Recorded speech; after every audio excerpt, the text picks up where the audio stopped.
శుభోదయం. ప్రియమిత్రులారా, ఈ ఉదయకాల దైవ ధ్యానమునకు స్వాగతం పలుకుతూ ఉన్నాను.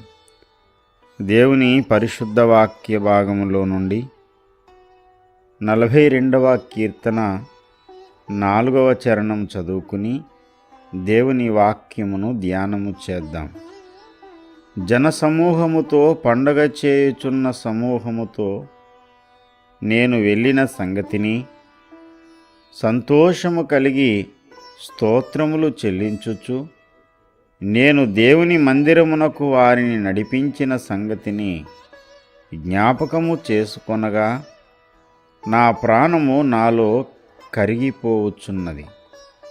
దేవుడి పరిశుద్ధ వాక్య భాగమును మన వినికిడిలో ఆశీర్వదించునుగాక. ఆమేన్.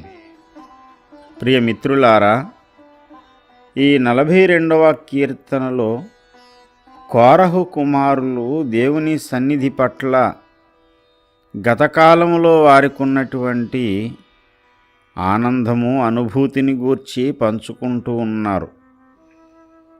దేవుని సన్నిధికి ఒక వ్యక్తి వెళ్ళేటప్పుడు ఎలాంటి హృదయంతో వెళ్ళాలి, ఎలాంటి మనసుతో వెళ్ళాలో మనకు ఈ వచనంలో నుండి పరిశుద్ధాత్మ దేవుడు నేర్పిస్తూ ఉన్నారు.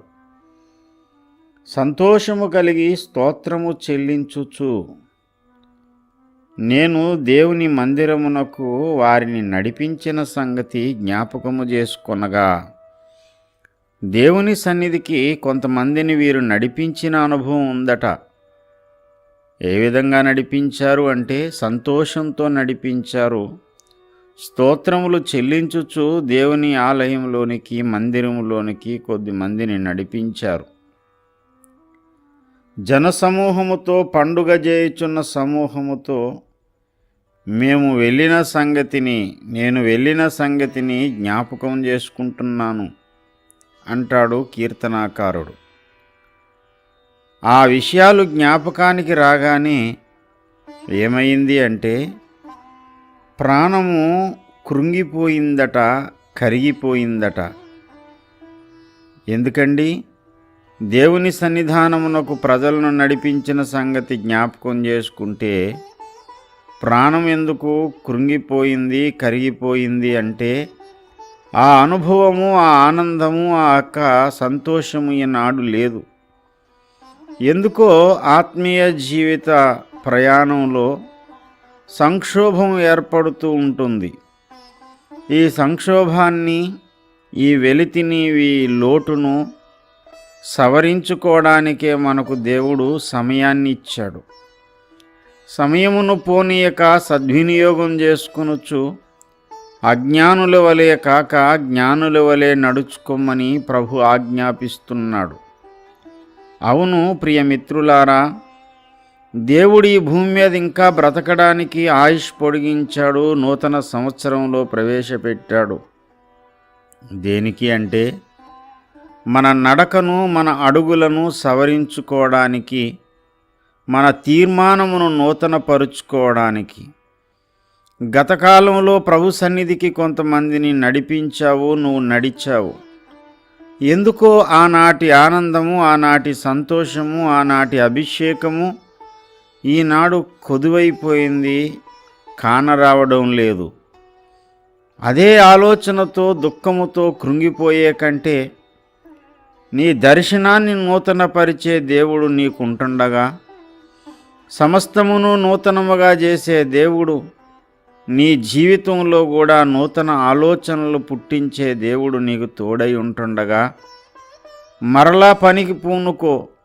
దేవుని సన్నిధానమునకు సంతోషంతో పరుగులెట్టడం ప్రారంభించు.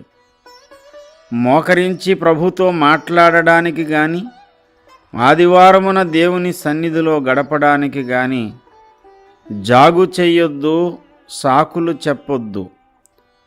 నీవు మొదట పరిగెట్టాలి. నీతో పాటు కొంతమందిని దేవుని సన్నిధికి తీసుకుని వెళ్ళాలి. గతకాలంలో నీకు కీర్తనకారుల లాంటి అనుభవం ఉండి ఈనాడు ఆనాటి అనుభవాలు పోగొట్టుకున్న దుస్థితిలో నీ ఉన్నావా? తిరిగి నీ పునాదిని స్థిరపరుచుకోవడానికే దేవుడు నీకు అవకాశం ఇచ్చాడు. ప్రియమిత్రులారా, ఈ పరిశుద్ధ ఆదివార దినమందు దేవుని సన్నిధానానికి వెళ్ళడానికి సంతోషంతో బయలుదేరుతున్నావా? నీవు మాత్రమే కాదు, కొంతమందిని నీవు కూడా బయలుదేరజేయి. వారిని తోడుకునిరా. ప్రభు సన్నిధిలో ప్రభునామాన్ని మహిమపరచడానికి, ప్రభుతో గడపడానికి దేవుడు నీకు అవకాశం ఇచ్చాడు. ఈ అవకాశాన్ని సద్వినియోగం చేసుకుని దేవుని ప్రసన్నతతో నింపబడిన వారమై దేవుని యొక్క సహవాసాన్ని అనుభవిందాం. అట్టి భాగ్యము పరిశుద్ధాత్మ దేవుడు మనకు సమృద్ధిగా అనుగ్రహించునుగాక.